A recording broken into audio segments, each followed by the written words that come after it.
একটা ছেলে যখন বেকার থাকে তখন সে শুধুমাত্র অর্থনৈতিক সংকটেই ভোগে না, তার প্রতি লোকের সম্মানটাও নষ্ট হয়ে যায়। পরিবারের লোকেরা তার উপস্থিতি মেনে নেয় অভ্যাসবশত, আর বাইরের দুনিয়া তাকে নিয়ে হাসাহাসি করে। তার দিনগুলি কাটে অপমান আর অপারগতায়। ধীরে ধীরে সে সমাজের চোখে অদৃশ্য হয়ে যায়। সকালে ঘুম থেকে উঠে মনে হয় আরেকটা দিন গেল, কিছুই বদলালো না। তারপর সে কাজ খুঁজতে বের হয়। এবার সে আশায় থাকে কেউ একটা তাকে সুযোগ দেবেই। কিন্তু দরজার পর দরজা বন্ধ হয়।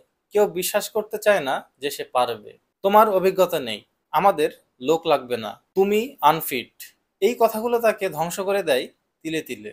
বাড়িতে ফিরে দেখে মা চুপচাপ মুখ নিচু করে বসে আছে। বাবা তার মুখ ঘুরিয়ে নেয়।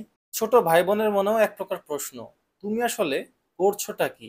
যাকে সে ভালোবাসে সেও আস্তে আস্তে দূরে সরে যায়। কারণ সম্পর্ক টিকিয়ে রাখতে গেলে টাকা রোজগার করা শিখতে হয়, নিজেকে প্রমাণ করতে হয়। এই নিষ্ঠুর পৃথিবীতে প্রেম টাকা ছাড়া আর কিছুই চেনে না। বন্ধুরা মজা করে, আত্মীয়রা খোঁটা দেয়, আর প্রতিবেশীরা আড়ালে হাসাহাসি করে। সময়ের সঙ্গে সঙ্গে সে নিজেই নিজেকে ঘৃণা করতে শুরু করে। একদিন সে আর কোনো স্বপ্নই দেখে না, কারণ সে জানে স্বপ্ন শুধুই টাকাওয়ালাদের জন্য। এই দুনিয়া শুধুমাত্র সাফল্যের গল্প শুনতে চায়। এখানে বেকার হয়ে বাঁচা মানে অভিশাপ বয়ে বেড়ানো। অভাবের যুদ্ধে অনেকে টিকে থাকতেও পারে না। কেউ আত্মহত্যা করে, কেউ কাপুরুষের মতো জীবন কাটায়, আর কেউ মেনে নেয় জন্মই আমার আজন্ম পাপ।